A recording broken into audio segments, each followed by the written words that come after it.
Hello বন্ধুরা, আজ আমি আপনাদের সাথে ভারতীয় রেলওয়ের একটি গুরুত্বপূর্ণ আপডেট শেয়ার করব, যা আমাদের তৎকাল টিকিট বুকিং করার পদ্ধতি একেবারে পরিবর্তন করে দিচ্ছে।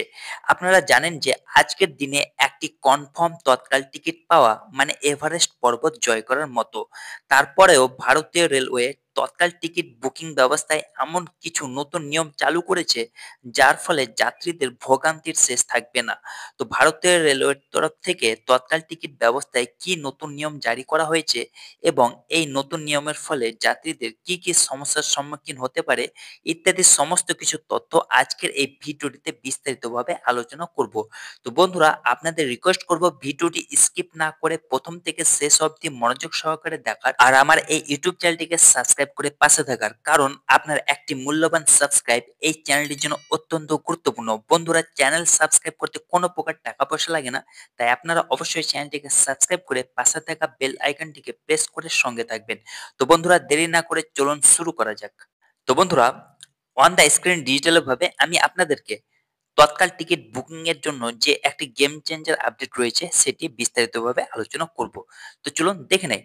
তো বন্ধুরা, ভারতীয় রেলওয়ের একটি বড় নীতি পরিবর্তন ঘোষণা করেছে, যার জন্য তৎকাল টিকিট বুকিং এর জন্য আধার প্রমাণীকরণ প্রয়োজন।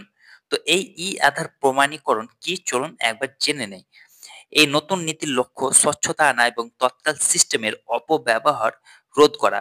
আধার প্রমাণীকরণের মাধ্যমে যাচাইকরণ প্রক্রিয়া আরো শক্তিশালী হবে এবং জাল অ্যাকাউন্ট কমানো হবে। এই পদক্ষেপ প্রকৃত যাত্রীদের উপকৃত করবে এবং টিকিট বুকিং এর মধ্যস্থতাকারীদের ভূমিকা হ্রাস করবে বলে আশা করা হচ্ছে। তারপর বন্ধুরা, হচ্ছে যে এটি কিভাবে কাজ করবে। তৎকাল টিকিট বুকিং করার সময় যাত্রীদের আধার প্রমাণীকরণের মধ্যে দিয়ে যেতে হবে। এর মধ্যে তাদের নিবন্ধিত মোবাইল নম্বরে পাঠানো হবে একটি ওটিপি। তাদের পরিচয় যাচাই করা জড়িত থাকবে এই ওটিপির মাধ্যমে। এই সিস্টেমটি নিশ্চিত করবে যে বুকিং এর প্রথম 10 মিনিটের মধ্যে কেবল যাচাইকৃত ব্যবহারকারীরা তৎকাল টিকিট বুক করতে পারবেন। তারপর হচ্ছে বন্ধুরা, যে নতুন নিয়মের সুবিধা কি। প্রথমত হচ্ছে কালোবাজারিকরণ হ্রাস। নতুন নীতিটি তৎকাল টিকিটের কালোবাজারি এবং পুনঃবিক্রয় রোধ করবে বলে আশা করা হচ্ছে। তারপর হচ্ছে বন্ধুরা, যে ২ নম্বর, বর্ধিত স্বচ্ছতা। আধার প্রমাণীকরণ প্রক্রিয়া টিকিট বুকিং ব্যবস্থায় আরো স্বচ্ছতা আনবে বলে আশা করা হচ্ছে। তারপর বন্ধুরা, ৩ নম্বর নিয়ম হচ্ছে যে প্রকৃত যাত্রীরা উপকৃত হবেন। প্রকৃত যাত্রীরা কনফার্ম টিকিট পাওয়ার পরও ভালো সুযোগ পাবেন। তারপর বন্ধুরা, হচ্ছে যে অন্যান্য গুরুত্বপূর্ণ আপডেট। প্রথমত হচ্ছে ওয়েটিং তালিকাভুক্ত টিকিট। ওয়েটিং তালিকাভুক্ত টিকিটধারী যাত্রীদের ভ্রমণের অনুমতি দেওয়া হবে না এবং ধরা পড়লে জরিমানা করা হবে। তারপর হচ্ছে যে ২ নম্বর, ভিড় নিয়ন্ত্রণ। ভারতীয় রেলওয়ে প্রধান রেলওয়ে স্টেশনগুলিতে ভিড় নিয়ন্ত্রণের জন্য পদক্ষেপ নিতে চলেছে। তারপর হচ্ছে বন্ধুরা, যে এই নতুন নীতিটি তৎকাল টিকিট বুকিং ব্যবস্থা উন্নত করার দিকে একটি গুরুত্বপূর্ণ পদক্ষেপ। আধার প্রমাণীকরণের মাধ্যমে প্রক্রিয়াটি আরো নিরাপদ এবং স্বচ্ছ হয়ে উঠবে বলে আশা করা হচ্ছে।